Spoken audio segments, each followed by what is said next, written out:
are watching Shaw Arts and Entertainment. I am your host, Curtis Anderson. We're backstage here at TCU Place along with Craig Pesco. Yeah, correct. This is the man. This is what it's all about. We were hours away from Queen. It's a kind of magic. This is the guy we want to talk to. Thank you so much for giving Shaw TV an interview. Let's talk about the show. Saskatoon buzzing. Everyone's excited about the show tonight. What can we expect? Toontown, I hear. Yep. That's one of our nicer nicknames, yeah. Yeah, okay, I don't mind that. And look, we were here once before, about 2004, I believe was the last time. This is a 2-hour rock concert that encapsulates the greatest moments of Queen's 20-year live career. Mm-hmm. So it's all of the hit songs, of course, all of the outfits, authentic reproduction of the light show, the staging, and 4 characters living the life of Queen. I was looking on the website and it said this show is the real deal, or whatever version of that was. Explain that. Are there lesser versions out there? Or? Well, I believe there are. Okay. In certain countries we have, similar acts to this that are floating around. But I mean, I know that we're the biggest. When we first got together, our idea was we sat down and watched. I mean, I was the Queen fan, Yeah. So I sat down with the producers and said, look at this Queen footage. Everything is massive. Everything is larger than life. There's no footage of Queen playing a club to 500 people. We need big theatres, this being in the smaller end, the over-the-top stage show, and the right characters who can basically, number one, focus and get their roles right as far as the acting and the playing side, and then perform like Queen and create an atmosphere that is exactly that of Queen in concert. I try not to ask too many questions that I'm sure you've been asked a million times. I'm actually really curious about this. How do you figure out you're good at something like this? Like, how does this opportunity present itself? I was a fan. I think to do this, you have to be a fan. Yeah. If you were... How do you make the jump from being a hardcore fan to being paid to travel around the world? Okay, well, I was lucky enough growing up to be a working musician, number one, and a huge Queen fan, and someone who had some experience in the acting world. When I met the producer of the show, I had everything needed, and also the passion. I wanted to, Freddie Mercury's been dead since 1991. Mm-hmm. I missed seeing the band in concert, and I thought, well, I'll recreate it. I had the knowledge, I certainly had the experience, and I had the main thing, the passion.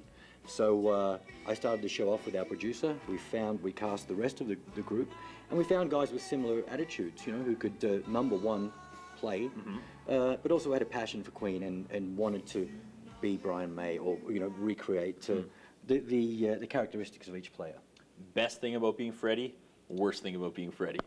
Best thing about being Freddie is you get to travel the world and perform in places like Toontown and Toronto, and after this we're going straight to Hong Kong and back to Europe. So I guess the travel and meeting a lot of people is the best thing, and getting to perform and I guess recreate the magic. I mean, people get emotional at this show. Oh yeah. That they love Freddie Mercury. And this is really your only shot. Yeah, so they actually it's an emotional connection, and we love that.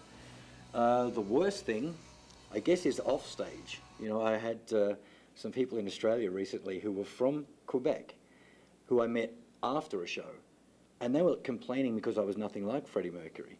And I mean, I like to keep the difference there.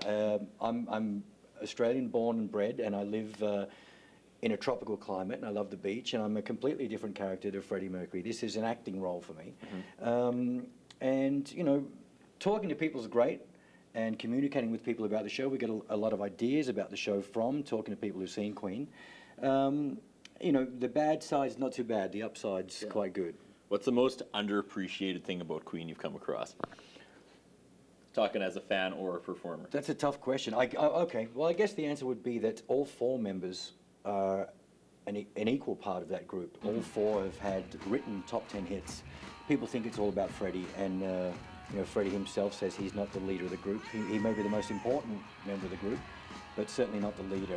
And John, Brian, and Roger, their input is certainly underrated. And also, I would say, apart from the hits, the album tracks, Queen album tracks. I'm a huge fan of stuff that wasn't in the top 40. Right. I was just listening to It's Late When You Walked In, right, from News of the World, which is one of my favorites. And I think people should try and take the time to listen to the album tracks. Forget greatest hits. Everybody knows We Are the Champions and We Will Rock You. Go and listen to Queen 2 or Made in Heaven. How much preparation and how far back in advance before hitting the stage do you go into characters and something like yourself, and then as soon as you walk out that dressing room door, you're Freddie? Or like, you know, like you mentioned, you were listening to the music before we started rolling. Like, Yeah. how much prep does it take to get into the mind of Freddie? Well, most of the preparation was done back when this production first began, Okay. or even prior to that. I mean, I was a fan, and I loved Queen. I had my own musical career going in this direction, but I wanted to use what I could of learn from Freddie Mercury to help me go in my original music. I met the producers of this show and thought, right, I'm going to use it and use it to reproduce Freddie. So back then, it was a lot of watching endless film, and I was doing it as a fan, first of all. Then we did the whole musical side, which took maybe 2 years, and then probably another 18 months to sit down with engineers and lighting techs to get the sound right in a live situation. People are very particular about the Queen sound and the vocal harmonies.